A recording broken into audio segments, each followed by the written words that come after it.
একই দিনে পড়েছে উল্টো রথ এবং মহরম। অপ্রীতিকর পরিস্থিতির মোকাবিলায় তৎপর নবান্ন। গতকাল নবান্নে উচ্চ পর্যায়ের প্রশাসনিক বৈঠক থেকে মন্ত্রীদের একাধিক নির্দেশিকা মুখ্যমন্ত্রীর। এলাকায় থেকে পরিস্থিতির দিকে নজর রাখার নির্দেশ দিয়েছেন মাননীয়া।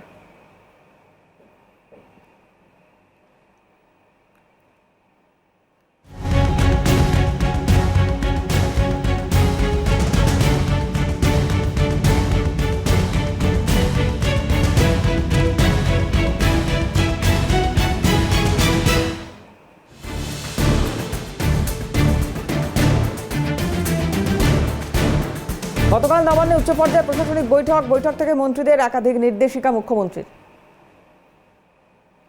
বিপ্লব চক্রবর্তী আমাদের প্রতিনিধি রয়েছেন টেলিফোনে। বিপ্লব, জানবো তোমার কাছ থেকে কি নির্দেশিকা দেওয়া হলো।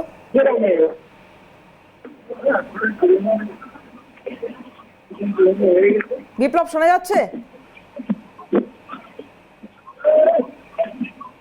চেষ্টা করবো বিপ্লবের সঙ্গে কথা বলার। তার আগে জানিয়ে রাখি, উল্টো রথ এবং মহরম একদিনে পড়ায় কোনো রকম অপ্রীতিকর পরিস্থিতি যাতে তৈরি না হয়, সেই কারণে গতকাল নবান্নে উচ্চ পর্যায়ের প্রশাসনিক বৈঠকে ডাক দিয়েছিলেন মাননীয় মুখ্যমন্ত্রী মমতা বন্দ্যোপাধ্যায়।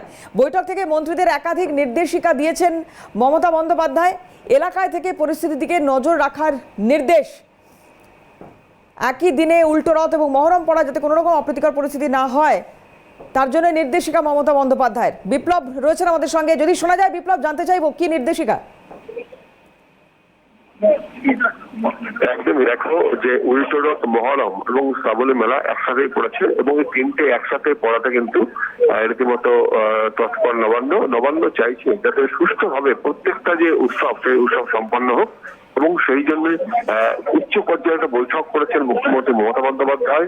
এবং বুধবার নবান্ন উচ্চ পর্যায়ে যে বৈঠক, সেই বৈঠকে উপস্থিত ছিলেন প্রশাসনিক আধিকারিকরা, ছিলেন মুখ্য সচিব, স্বরাষ্ট্র সচিব এবং বিভিন্ন দপ্তরের মন্ত্রীরা এবং অরূপ বিশ্বাস, চন্দ্রিমা ভট্টাচার্য সহ অন্যান্য মন্ত্রীরা। এবং তাদেরকে কড়া নির্দেশ দিয়েছেন যাতে কোনো অপ্রীতিকর অবস্থা না হয় সেদিকে নজর দিতে হবে এবং এলাকায় থাকতে হবে। অর্থাৎ যে মন্ত্রীদের যে এলাকা, সেই এলাকাতে কড়া নজর দিয়ে রাখতে হবে এবং যাতে এই যে তিনটে অনুষ্ঠান সুষ্ঠুভাবে সম্পন্ন হয় সেদিকে কিন্তু তাদের সার্বিকভাবে দৃষ্টি দিতে হবে। বিশেষ করে মহরম, উল্টো রথ এবং শ্রাবণী মেলা, এই তিনটেই উৎসবে কিন্তু যাতে মানুষ উপভোগ করতে পারে, মানুষের সমস্যা না হয়, সেই বিষয়টা কিন্তু আরো একবার সতর্ক করে দেন মুখ্যমন্ত্রী মমতা বন্দ্যোপাধ্যায়।